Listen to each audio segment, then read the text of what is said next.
Hello and welcome to StratoCast, the BattleTech UK Southeast podcast. And today we are doing a FAQ session on our upcoming event, just announced today, of the Bad Moon Mercenaries Operation Guerrero.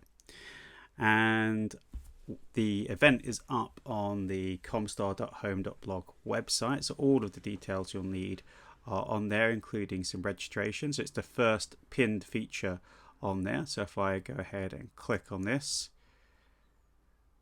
and we'll go through this, and we've also got Richard Shadowblade here who's going to chip in any questions that people might have and point out usually if I've got any spelling errors, because I usually do. So where does this take place? Well, we did a survey for all of the different people. We got 18 different people answering the survey, and we got quite a positive response for going for narrative style events, and so we've decided to do that. And actual fact, let's have a look how many people can't remember how many people put down narrative events, but quite a few people put down that prefer that, and they'd also prefer larger format games. So there we go, 1 times 6 hour game got 10 votes out of the 18, followed by 2 times 3 hour games at 9. So narrowly picked at the post there. And we had 17 out of 18 votes for a standard rules Total Warfare plus Tech Manual rule set. So we're not using many special rules here. And we got 14 out of 18 votes for a narrative storyline, and 17 out of 18 votes for a scenario with battle mechs. We also got 15 for combat vehicles, 12 for battle armor, 12 for conventional infantry. But for this one, we've decided to try and be inclusive, especially to newer players, and really come down and limit it to just battle mechs with a couple of NPC vehicles.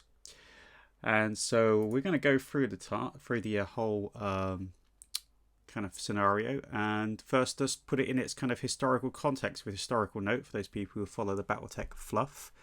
So going back to the clan invasion after the Battle of Tukid in 3052 and the Tukid Treaty, where the clans had to respect that line for the next 15 years. The clans were just knocking around, not really doing much, launching raids, and that was means the Federated Commonwealth, which is the amalgam of the Federated Sons and the Lyran Commonwealth, and the Draconis combine, and what's left of the Rasselhag, whatever that's called, the Rasselhags, are taking the brunt of the raids. So this actually takes place 5 years later in 57.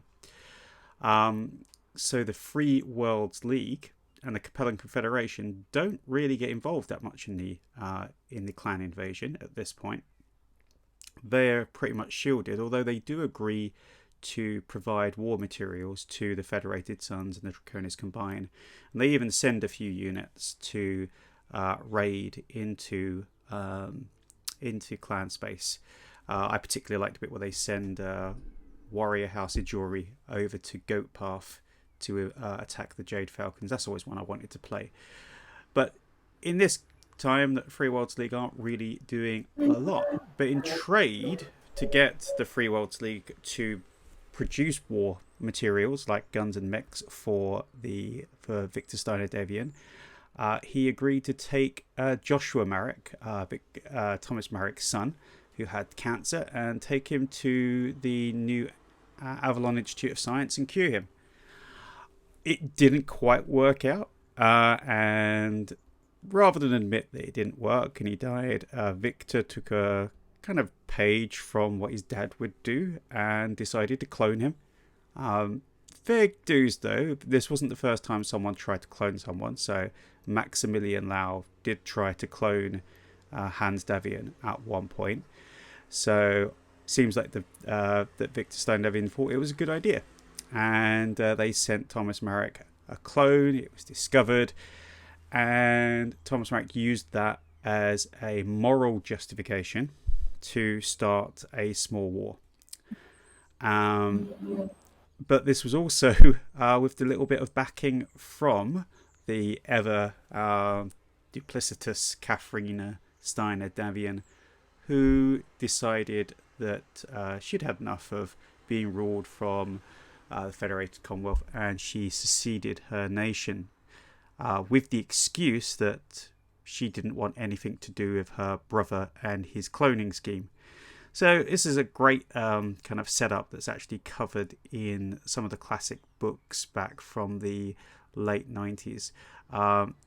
And what I like about this time is it's a time when not everything has been perfected for technology. So there's a few more advanced weapons, but there are still mechs that I would consider to be not optimized. The classic kind of 3025 mechs might still be knocking around. There are mechs from the 3052 technical manual and mechs from the 3055 technical manual.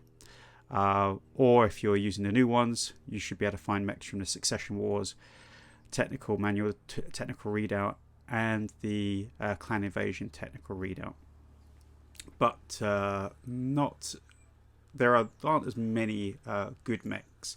And actually, one of the criticisms of this time period is you could say that the Armed Forces of the Federated Armed Forces of the Federated Commonwealth, AFFC, have far more nice mech designs than the Free Worlds League or the Capellans.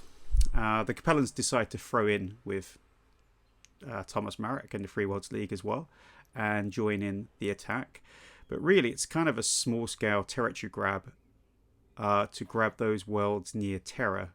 When the Federated Commonwealth first formed during the Fourth Succession War back in 3028, they invaded a lot of worlds to create a corridor around Terra between the Federated Commonwealth and Lyran Alliance, and took a large chunk of the Capellan Confederation out. And so, of course, Chancellor... who's the current Chancellor now? I say current. But the Chancellor of the Capellan Confederation decided enough was enough. And it's Sun Tzu, isn't it? So Sun Tzu had enough and decided he was going to join up with the Free Worlds League and take the worlds back. And they were in a far better position at this point than the Armed Forces of the Federated Commonwealth, because they hadn't really been involved in battling against the clans. And so it was a bit of a turnabout. So that kind of sets the historical thing. And I know Richard's not the most interested in the historical part, are you, Richard? Which isn't bad. I read a lot of the lore. I got lots of the old books. I read a lot of the lore quite often. Oh, good. I'm currently working on Forces for the Lafau book.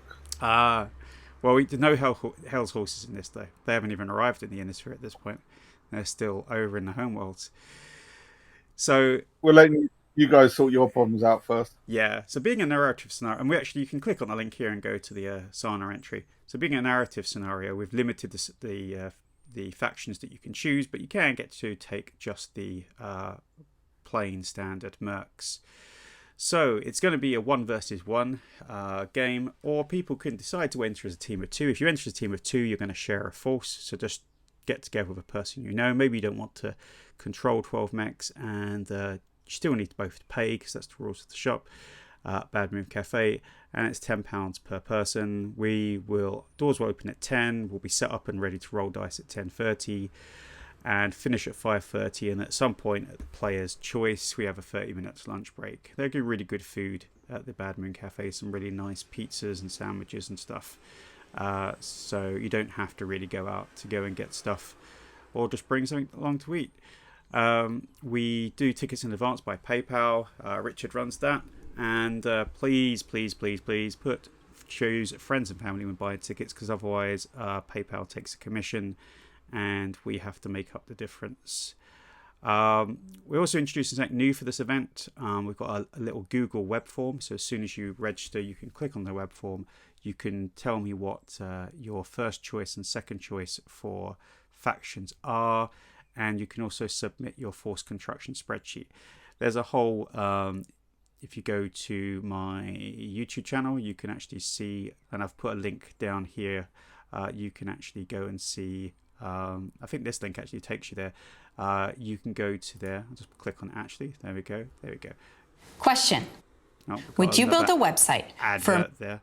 But it takes you to the it takes you to the site and gives you a guide of how to use it, and you can download it from the notes there. There's the PayPal link there, and as always you can follow us on UK Southeast Facebook group and the UK Southeast Discord and the BattleTech UK Discord. We're on there, and on my Facebook blog. So let's get down to the nitty gritty. Now we've done the introductions. Anything I've forgotten, Richard, about introducing where the event is? No, it's all there so far. I should say the Bad Moon Cafe is really easy to get to. It's a 5-10 minute walk from London Bridge, about a 3-minute walk from Borough Station, Underground Station on the Northern Line. Quite central, and we did a little vote as to what was the best scenario, and that came out top for people. We've used it quite a few times. We have only got 12 places, unless we get some people coming in as teams, because that's the number of tables we could get. So get booked in and before places sell up. So force construction rules. So as you know, BattleTech doesn't have force construction rules. It basically, if you're playing a game, you really have to come up with what rules you want on BV. So we've decided to go for 18,000 BV rather than 15 to get a slightly more experienced force. The rules are you must have exactly 12 battle mechs, and no more, no less, and only battle mechs, which includes omni-mechs. You can arrange them. They have to be arranged in 3 lances, a command lance or command heavy lance, a striker medium lance, and a recon light lance. The names aren't important. We're not using the optional lance rules. But it is important how those lances are constructed, which we're going to include down there. The command lance must include the captain. The captain has to be elite. He can't be up to elite, he has to be elite. So you can't have any 4 or 5 captains. So this way it costs you a little bit more to have the captain. Players must have a lieutenant as the lance lieutenant for each of the other lances, and they must have a training of veteran. And then the rest of the players' force can either be regular or veteran, but no green or no more than veteran. So that way you've got a chance to kind of fiddle with the BV to get your BV as close to 18,000 BV as you want. Some people find that a particular sport to try and do that.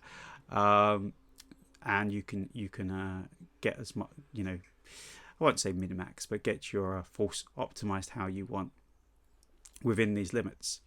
Only standard generic units, so basically if it's a standard TR unit, that's fine. If it's a particular named unit like the Bounty Hunters Marauder or Victor Steiner Davian's Prometheus Direwolf, that's a no. So, but otherwise it just has to be a canon named unit that's in the master unit list. Players may select units that are only the introductory or standard rules level. We've filtered the master unit list link so you can see that. So nothing with advanced rules, no artillery, no it's mainly artillery at this point, no arrow 4 basically. There aren't many advanced level pieces of equipment in 3057. Battle mechs must have a construction date of 3057 or before, so that again limits things a bit. Unfortunately, in favour of the Federated Commonwealth, because they get better mechs. Battle mechs must be selected from the master unit lists for the factions linked below, which also includes the Inner Sphere General. And I've already included that. So the master unit list allows you to make a link to a list. So that's all done. All you need to do is click on the link and you'll see everything you're allowed to take. But usually due to popular demand, because everybody says, but I really want to play this mech, players can choose to have a wild card, a 1 unit, which can be Inner Sphere or Invading Clan master unit list that has been salvaged. So if you really want that Draconis Combine Hamatochi or whatever it's called, or Hamatochi, then you can have it. That's your bit of salvage. To give you an example, you said about the experimental tech. Yes. On the Mercenaries list, there's only 3 mechs that count as experimental. Weirdly, there are some... I was looking the other day, and the Celerity is down in 3050 as experimental tech for Comstar, which makes me laugh. Because I know how terrible the Celerity is. 5-ton mech that runs at 38. So no experimental tech. There should be a maximum difference between 2 of piloting and gunnery. and that's reflected by the table. There's a table below. Ammunition types, we've tried to go very basic here, so most of it's the pretty basic stuff. The one we've given a little boost to Free Worlds League. By the law, they gain semi-guided missiles in 3057. They're the faction that developed them, but only they get to use them. C3 is permitted because it's a standard rule, but I thought I'd remind everybody. But there are special rules for how it works. My spreadsheet works it all out for you. So if you watch the video on YouTube for doing that, it's easy to do. And you have to use the force construction spreadsheet. And it's available in Excel or Google Office. And then submit that 48 hours in advance so I can have a quick check to check there's no problems, and submit that via the Google form. If you have any problems with the Google form, you can messenger me on Discord or on Facebook and I can pick it up there, but it'd be easier to do it on the force construction spreadsheet. So, and as Stuart knows, 48 hours is about 40 hours more than I normally do a list. Me too. If I do have to play, then what I'm going to do is I'm going to make a list which I will publish well in advance, so no one could assume that I was cheating by seeing other people's lists. Although one of our players quite happily pointed out that even if I was cheating, I could do with all the help I can based on my track record of playing in games. Thank you, Martin. I appreciate that. Lance construction. This is a bit of a new idea, but the idea is to kind of make it reflect on more of a proper construction of, well, fluffy construction of lances. So your command lance has to have 4 mechs. It can have no more than 2 assault, no more than 4 heavy, no more than 1 medium.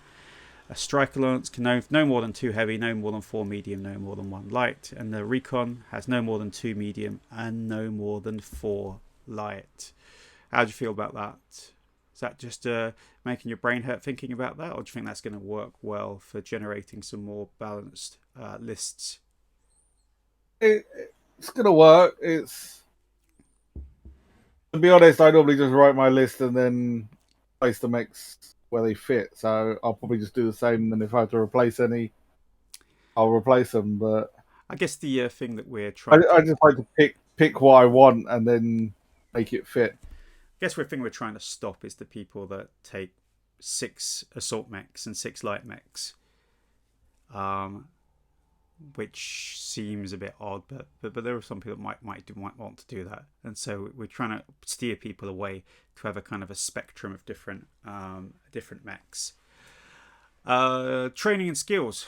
So we've kind of predetermined what exact skills are valid. So any that are regular are going to have the first row, any that are veteran, the second row, and elite, the third row. Makes it nice and easy, so there's no confusion about what skills you can take. There's also a reminder, if you've got an old version of the tech manual, the version in there is out of date. This is the errated version of the skill table. So you can work out exactly what to multiply your BV by to find the BV it should be. But the spreadsheet does that automatically for you, so you don't even really need that. We don't usually change the rules for the day. This has been always, so dice should always be rolled in identical pairs, especially if you're rolling lots of dice. Cocked dice can be re-rolled. If you're playing with a dice tray and the dice jumps out, you can re-roll it. We don't allow virtual rolling apps. Again, this is just to avoid any issues on the day where people get confused. And if there are any problems, like I've rolled 2 sets of dice with the same colours before, and anything like that comes up, we just re-roll the roll. Players should bring a force list to show to their opponent, as well as the one that they have submitted in advance. Players must use paper sheets or may use flex on a tablet, not a phone, because phones are just too small. Also, you can use other things like OneNote. I use OneNote a lot. But it can't be anything with automation. So if you decide to use Flex, you can't use the automated version. I could kind of prefer people to use Sheets or... well, actually I don't mind really. The only problem I find with tablets is just making sure you've got a tablet that's going to last the time in battery, and there aren't PowerPoint places to plug them in really around. So that would be a really negative play experience. I'd suggest bringing power packs if you are bringing a tablet, just to be on the safe side. I mean, I always use an iPad Pro, and it's fine. And I use OneNote. Some people just use Books Markup, which is good as well. Just the app within on iPad. I tried to stick to laminated sheets. Yeah. I mean, anything works. Players must show their opponent's sheets at all times. There is an exception to this for this tournament, and that is the vehicles, but we'll talk about that in a minute. There's no painting requirement, so you can bring your silver or grey miniatures. We won't rib you too much for it. You could even use card stand-ins. Again, we just want to be inclusive. But to be quite honest, if you need a particular mech, you can probably ask to borrow one from us. Players can proxy if it's clear what the opponent unit is. We don't really want lots and lots of proxying, but if you really want to include a mech that you don't have, then proxy for it, or just ask us and we'll ask me and I'll bring along the mech. I think I've got everything that's been brought out in wave 1 and 2. Players must mark their target number modifiers in a way of their choice. We kind of stick with the standard white walk, black run, red jump, yellow stationary, purple sprint, but there are different colours. I use green for altitude for VTOLs, but we haven't got VTOLs in this one. If you've got other tokens or specialised movement dice, that's fine, as long as they're marked in some way. They can't not be marked. So the marking must be on the table. If I have to change this now, Richard, do you know why? There are plushies other than Urban Mech plushies now. Did you know that? You can now get, are they actually out yet? I don't know. I think I've seen them. You can get Atlas plushies. So players may bring plushies. Before they're going with the Kickstarter. But players may not load their Urban Mech plushies with Davy Crockett tactical nuclear devices. That gets messy. Optional rules, pretty standard. We're going with everything that's in the Battle Mech manual. So sprinting, which is everything, which is quite good. Yeah, backwards level change, which is pretty obvious. Everyone uses backwards level change. You can go backwards uphill, basically, on a piloting skill roll. Partially occupied hexes. No one chose this, mainly because they don't know what it does. It's a really easy one. It just basically means if your mech is shut down, opponents can walk through it without having to go around it. Careful stand, which is great, especially if you've got a hip actuated damage, etc. Expanded arm flipping means you can flip one arm rather than both arms.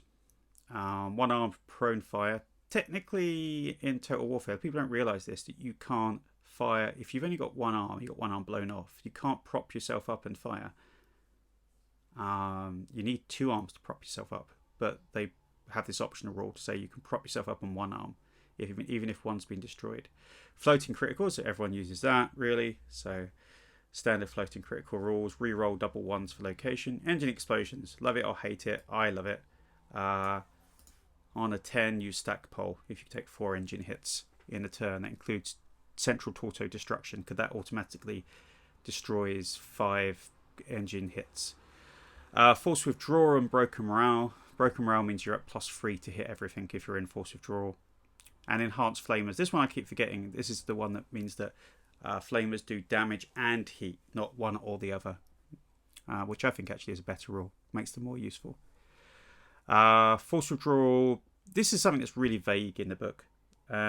It doesn't really say what force withdrawal is, so we've clarified it, saying that you must declare your movement type, walk, run, jump, and you must expend all of the movement points that you're able to expend, and you can't go any hexes forward, with the exception as if it's impossible to get off the table without going forward before going backwards.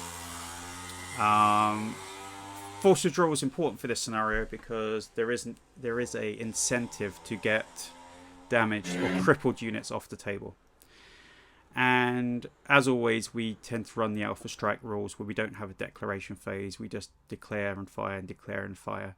And actually, in fact, one thing we might say is we might do lance fire. So we might make that official, where players fire all the weapons in one lance, and then your opponent fires all the weapons in one lance to speed the game up a little. It does speed it up a lot. Yeah, it does. It's a balance between tactical choicing and balance. And I think anything more than 4, you can't really do full declaration in anything bigger than a lance on lance game. And even in a lance on lance game, it adds like half an hour to 45 minutes. Any questions, Richard? What do you think of the optional rules? So we've gone for the full kind of BattleTech manual rules, but nothing else. Nothing from TAC Ops Campaign advanced ops or anything. rules. So no enhanced ECM, no enhanced active probes. Although I like those rules quite a lot, actually. We've really just gone for the basics. So, Yeah, there's a lot of stuff that makes it very complicated, and adds extra time and that, which we don't need. yeah, I mean, I think the one issue that people have is if you play a C3 network, it can be shut down very quickly by one mech with an ECM if you don't have the ECCM rules from TAC Ops Advanced rules. So that's the one thing I kind of think, it can be bad to have a full And C3 C3 network. is very expensive. It is. So to shut off by one mech is a pain. Yeah, so that's an issue. But ECM isn't as common. There aren't as many mechs with ECM in this time period. Force Withdrawal, you've played Force, that's fine. And we play Fire for Effect. It hasn't really got a proper name. I call it Fire for Effect. We play that all the time if we're playing large games. The faction and mules, they're master unit lists. They're all linked to these logos. I've tested them, so they're all fine. We've got Free Worlds League Militia, Capellan Confederation Armed Forces, which includes the Warrior Houses, Armed Forces of the Federated Commonwealth, and Mercenary. So those are the 4 links you can have. They all also include the Inner Sphere. So if I click on the Free Worlds League Militia, you can see only battle mechs appear, and only things that have introductory or standard, and only things that are 3057 or below. So it's very easy to see what you can have, but there are some things you can't have. So for instance, the Paul Masters version of the Phoenix Hawk 3M you can't have. There you go. So that's the you can't have those named variants. Anything with a name in brackets you can't have. I think that's the only one. There we go. If you want to say your unit is has a particular name or is from a particular formation, that's up to you, but we don't have any requirement for that. But a lot of people like to say, my unit's from this. So extra kudos. A lot of people like to name their mechs and their pilots as well. Yeah. Or get Mega Mech to do it randomly. The scenario, right. So why have I got a scenario, first of all? Why not just kill each other? Well, we put it to the vote in a narrative scenario, so a scenario that has story elements to it and objectives. So there was 2 things to vote on. 1, do we want objectives? Or 3 things. 1, did we want objectives? 2, do we want it to be mirror? So synchronous or symmetrical or asymmetrical? And 3, did we want it to have be part of a storyline? As in, do we want it to fit within the BattleTech lore? It's quite okay if you wanted to play a game and just say, I want to play a game. The year doesn't matter. BattleTech, you can pick whatever units you want, and there's no objectives. We just kill each other. That's fine. But we put it to the vote, and this is what people suggested. Okay, so we've designed a scenario to be a bit 3-dimensional. It has multiple different plates to keep spinning. It's 4 map sheets, and they're all going to be wilderness, so no cities, and they're all going to be from the grasslands map sheets, so no buildings, in a 2x2 formation. We're going to place a large hill, so I've got some 3D printed Thunderhead Studios terrain hills, and we'll plonk a 3D printed hill in the centre of each map. Players randomly determine their home edge, north or south. If you're wondering what north or south means on the map, it just means if the numbers are the right way up. If you're going up from the numbers, it's north, and down from the numbers, it's south. Players deploy in initiative order, but can deploy anywhere within 5 hexes of their home edge. Gives it a little bit more flexibility on getting into the battle a bit quicker. Players have 4 vehicle tokens. Now, they're going to be the players can either bring 4 identical vehicles or can bring 4. I'll provide tokens. But the tokens are going to be numbered, and it's going to be the player's going to have to write down what they are, because there's 1 mobile HQ, 2 J37 ammo transports, and 1 mobile army support hospital. What's MASH stand for? Mobile Army Support Hospital, maybe? Maybe, anyway. Anyway, Mobile Hospital, which unfortunately they decided to build in the same chassis as the J-37 and the Mobile HQ. So on the first appearance, they're unfortunately unable to tell them apart, which is problematic, and that's part of the scenario. They should be deployed within 5 hexes of the home edge. And remember, because they're vehicles, they're 1 level tall, which makes them a little easier to hide. Identities of tokens are kept secrets from the other player, should be written down somewhere, so having a post-it note or something. The objectives. So there are 4 parts to the objectives. One part is destroy enemy force, which is easy. So if you destroy or put to force withdrawal, you get a certain number of points, up to plus 500 for crippling 100%. Then there's a headhunter objective, where you get plus 100 for crippling or destroying the enemy lieutenants, so each one, and plus 300 for the enemy captain. So that's plus 500 from that. And now we get to the interesting one, the hunt the trucks. So to hunt the trucks, you have to basically identify. We don't have to identify them. You could just destroy them and feel lucky. There are 2 ammo trucks you want to destroy. You get plus 100 OP for each one. And there is a mobile HQ, which contains the force general, and that's a plus 300. And then finally, there is plus 500 OP for having more BV of units that are not in force withdrawal on the central hill at level 1 or above at the end of the game. So basically on the plastic of the hill. Then you get minus 500 points if you destroy your opponent's mobile surgical hospital, because that's a war crime. And so it's going to be this kind of what's that word called? Kind of a shuffling game, where you're going to have to guess. Special rules. We've decided to give edge to make the game a little bit less, well, give people a little more durability and not have their captains taken out by random headshots. The captains get 2 edge points, lieutenants get 1. An edge, you declare it straight away, and it can force your opponent to reroll any dice, or you to reroll any dice. So it's not just like luck, it can be anything. So head location criticals, failed consciousness rolls, gunnery checks, piloting skill rolls, critical checks, anything like that. But you have to accept the second roll, unless you are a captain, in which case you could spend it twice. While you're a captain, you get plus 2 initiative, and plus 1 for each lieutenant. That's cumulative, so you'll have plus 2 for the captain, plus 1 for each lieutenant for plus 4. If they're crippled, they no longer give that bonus. And the mobile HQ provides 2 things. It gives a plus 2 initiative and allows you to have the same thing that Tactical Genius does, which is you re-roll straight away. So you roll your initiative, your opponent rolls your initiative, and then you say, right, I'm going to re-roll mine, but you have to accept the second roll. And your opponent could then say, oh, I'll re-roll mine, and they'll have to accept it. So there is an advantage. There will be a kind of advantage once one mobile HQ goes down. And then the fun bit here, the recon. So all light mechs, and this really is to aim to make light mechs more useful. Light mechs have a recon ability. If they're within 6 hexes of an opponent's vehicle counter, they make a test on 2 dice. And it's the end of movement phase. So the end of their movement, sorry. So as soon as they've finished their movement, they roll 2 dice. On a 7+, if it's direct line of sight, or a 9+ if it goes through like too many woods or hills. And if successful, they reveal it's a truck. What truck it is, whether it's an ammo truck, a mass truck, or a mobile HQ.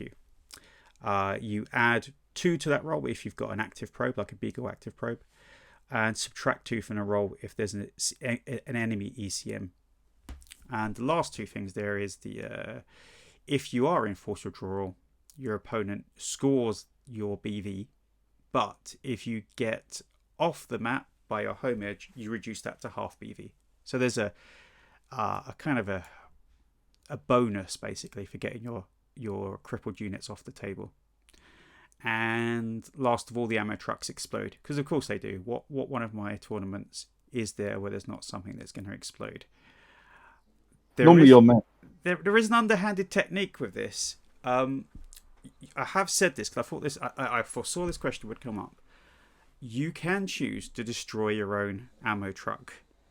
I can see some suicide ammo truck shenanigans going on, where people drive the ammo truck into the same hex as the opponent and then shoot on their own ammo truck. Now, if you do that, that's fine. It'll do a lot of damage, but you do give your opponent 100 objective points. And the sheets for those are going to be provided, but you can download them here. If you want to have them as an online version, you could put them onto an iPad or something. And there's a sample force here. You only need BattleTech A Game of Armored Combat box set, the beginner's box, which is just for the Griffin, and the Inner Sphere Force Pack Command Lance to build this, and it comes out as exactly 17,940. So it works out quite well. So is the Command Lance one of those ones that's easy to get hold of, or is it one of those that's always out of stock? No, I don't know. It's a bit mixed. But I would imagine some people might have bought it. But it's just tonight. Of course, you can change this around to whatever you have. And also, this doesn't include any clan mechs. You can take clan mechs because there are some clan mechs on the on the list. I think if I go to the mercenary Probably list, quite a few on the mercenary list. are there any clan mechs in this time period? There might not be in this time period. Let's have a look. Oh, I love Hondas. No, I don't actually see any clan mechs come up in this time period. But you can take one as your salvage unit. So that would be fine. So if you want to take one as your salvage unit, you can see at the top it says Factions Mercenary Inner Sphere General. Available areas Clan Invasion, which is basically 3050 to 3061. Right, so actually just checking something. I might need to edit this. It just suddenly occurred to me. Did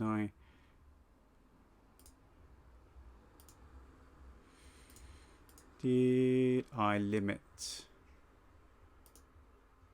this in any way? No, I allowed clan technology. So yeah, it just isn't coming up. There we go. So that's the scenario. So what thoughts have you got about the scenario, Richard? It's got a few interesting twists that I like, and I can see, as you say, people using the ammo trucks as suicide units. As a thing between a balance between your preserving your commanders and at the same time using them, because they are of course going to be the better units. So The ammo trucks I can see people using to ram the opponent's ammo truck. Ammo truck against ammo truck. They only move 4/6, the ammo trucks, and they're wheeled, which does limit where they can go. So they can't go into woods at all, but they can go into rough. They are armed, so I think the mobile HQ has a medium laser, and the ammo trucks have 2 machine guns. So if you start using weapons, you're going to kind of give it away which one's which. Other than that, there's no way to know, and you don't have to show your opponent the sheets when you're marking off damage. So if you take damage, you can mark it off in secret. Is there's no way of telling which one it is until you without scan. A light with a recon. Unless it explodes. If you lose your lights, you won't be able to work out. Yeah, if you lose your that's what the word I was looking for. If you use your lights, it becomes a shell game. So basically, one of those is going to be a war crime. If you just try and go out and destroy them all. And there is quite a tactical significance to destroying your opponent's mobile HQ, because if you do that, they lose their +2 initiative and their tactical genius reroll. The other question, the 100% of enemy force BV. Yeah. Does that include the vehicles or not? No, that doesn't. That's just the enemy force. The vehicles. Because then you'd have to kill the mass vehicle to get that. Yeah, that's a good question. So that's just of the enemy force mechs. Could have rated that one actually. Put that in there. So, obviously there's lots of different ways to approach this, and you want to get onto that hill, but at the same time you don't want to open your lieutenants and captains to unnecessary fire too early on. So there's going to be a lot of, I think, standoffishness in some regards, but in the other hand, you want to send your light mechs in to try and sniff out your opponent's mobile HQ, and so you can get that advantage. And don't and maybe even destroy an ammo truck. You don't want to stand too close to the ammo trucks if you are if they're your friendly units either, and have one of them go up. Any mechs can destroy the ammo trucks or the trucks in general, but only the light mechs can identify them. So what? Any preference for faction? I'm probably going to have to go mercenaries. Go for a pure mercenary. I'm going to have to go for Capellans and say it's the Warrior House of Jewelry, because that's one of the forces I've got painted up. Although we do have the worst mech selection, I think. There was a Capellan, because I'm doing the Carita as my house. There was a Capellan unit that I think about this sort of time went over to Dakota's Combine and then went back. Well, there was the whole thing about the Northwind Highlanders, because they defected to the I never remember how it goes, but I think they defected from the Capellans to the Federated Sons, and then they defected back again at some point during the Jihad, I think. So we haven't got the named mercenary units. You can't take, of course, Wolf Dragoons or Kellhounds. I don't think they took part in Operation Guerrero either. I think they were too busy fighting on the Ark Royal, fighting against the clans and outreach. So I think the special rules work well. I mean, having that extra point of edge does, give you a little bit more durability for your commanders. To keep the leader alive a little bit longer. The headhunting is going to be interesting, because there's that balance between keeping yourself safe and keeping yourself, so there is a penalty for losing your commander. And having some reason for people to withdraw their units off the table, so that way they at least deny the opponent getting the full BV. They only get half. Of course, sometimes that's impossible if you blow off both the legs, but it could be that you've lost a torso, but you can walk just fine. You can exit the map, but of course if you exit the map you can't still fire. But it's quite hard. With the broken morale rule applies in the +3, it's quite difficult to fire. Your mech warrior is too shaken up now to fire effectively. It's a nice way again of speeding up the game a bit, because you only have to play to force a draw. And I think 3057 technology should make the game a little faster. There's more weapons fire because there are more heat sinks, unless you're Capellan. For some reason, most of their units still have single heat sinks. Won't go there.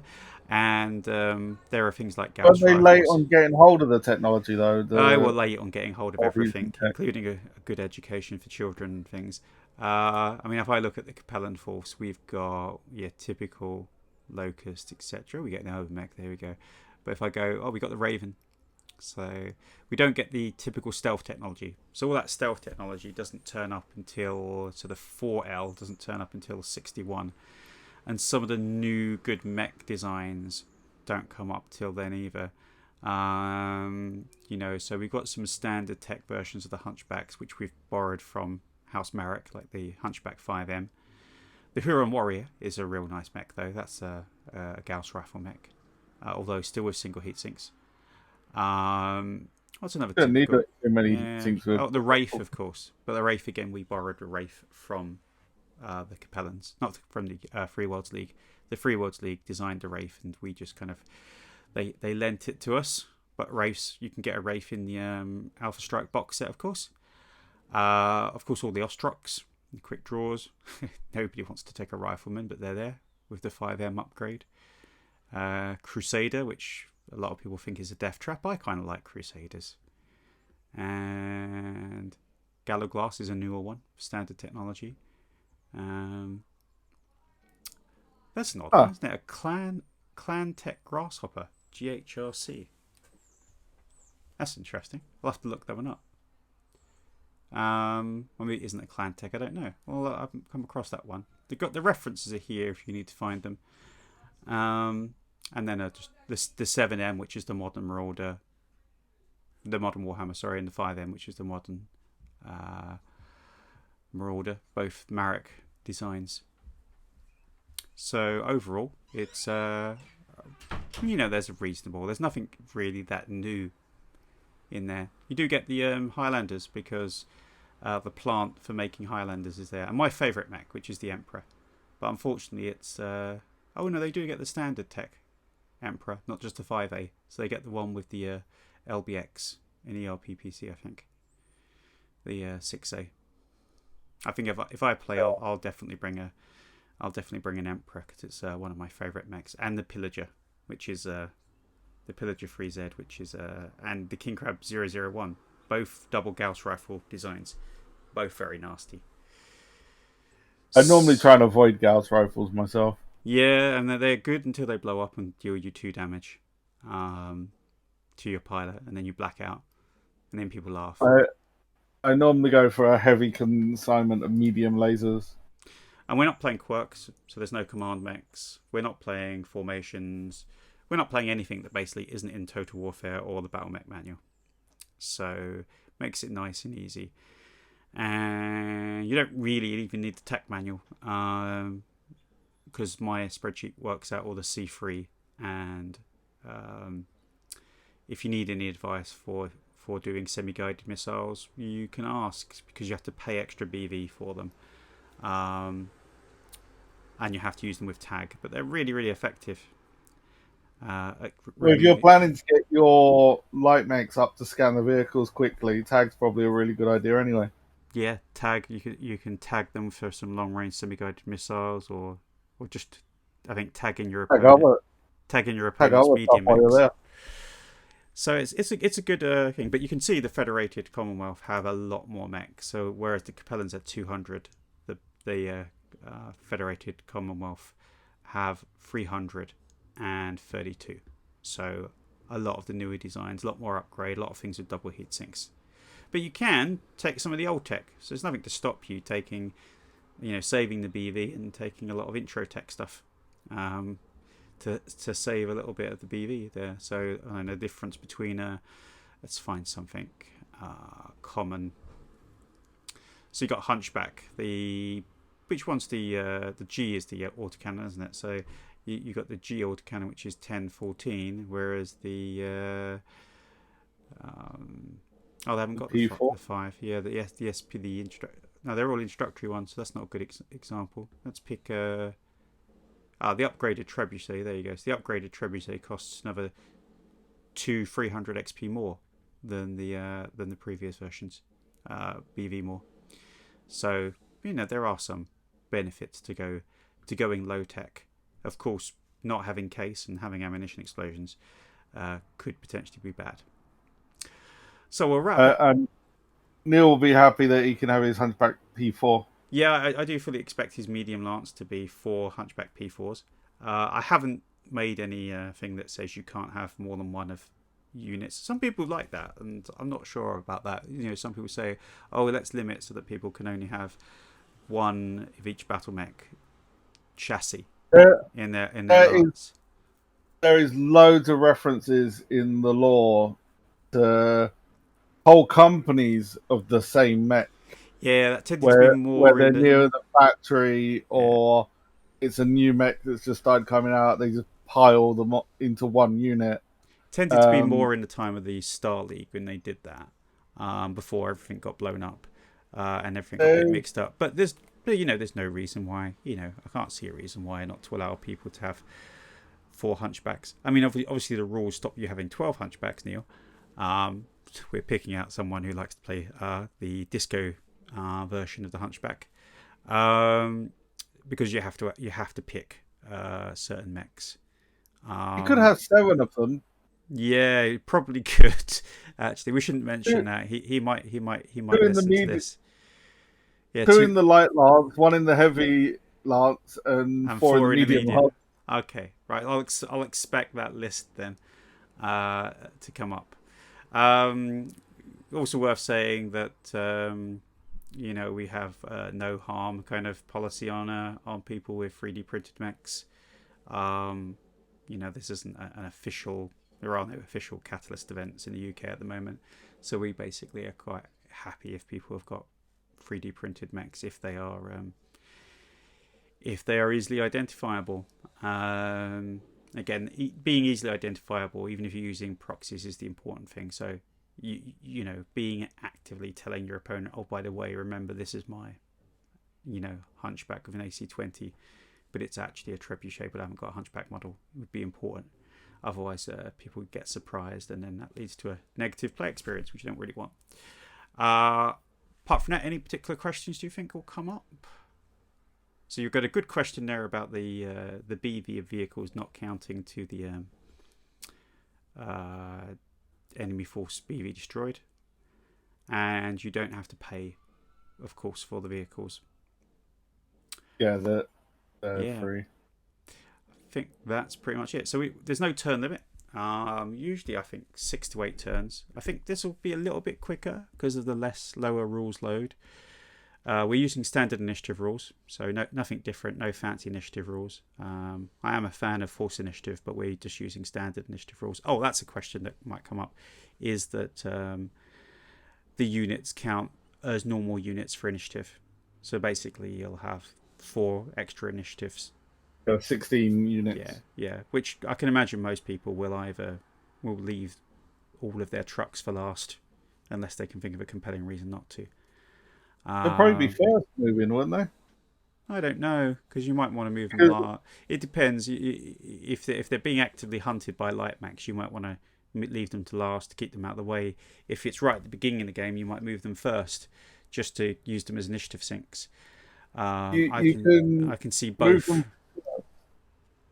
Move them first to get the enemy to move their lights to where you want them, and then move your heavier stuff to target the lights. I can imagine the game will start, and for the first few turns, it will just be, I'm not moving this, I'm not moving that, I'm not moving this, I'm not moving that. And it'll just basically, the first 4 initiative passes is nobody will move their trucks.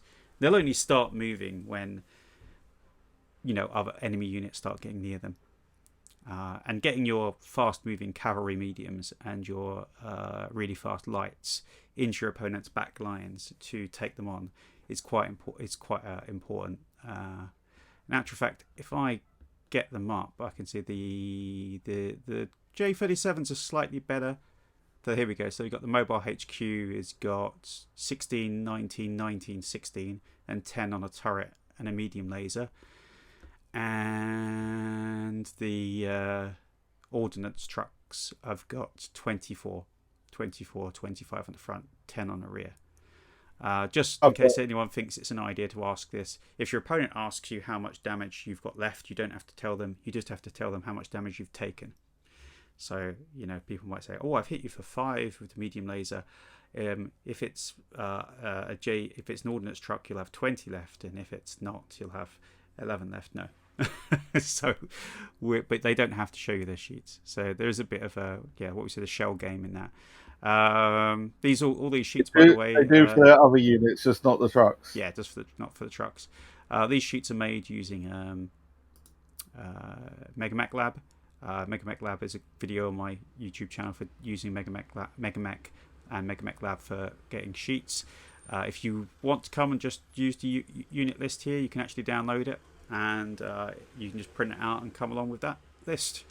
And it said if you want to borrow anything, just post on the forums or PM me, and we can organise some extra things. If you've any mechs you want to try out you haven't tried before. So do remember to pre-register. There's 7 weeks to the event after this podcast. Do remember there's to have your no later than 48 hours, because I will want to have a chance to look at them and just check the skills and check the actual mechs a bit. Again, I won't have a lot of time to do that, so I'll try to do that as best as possible, just so we can avoid any complaints about force lists on the day.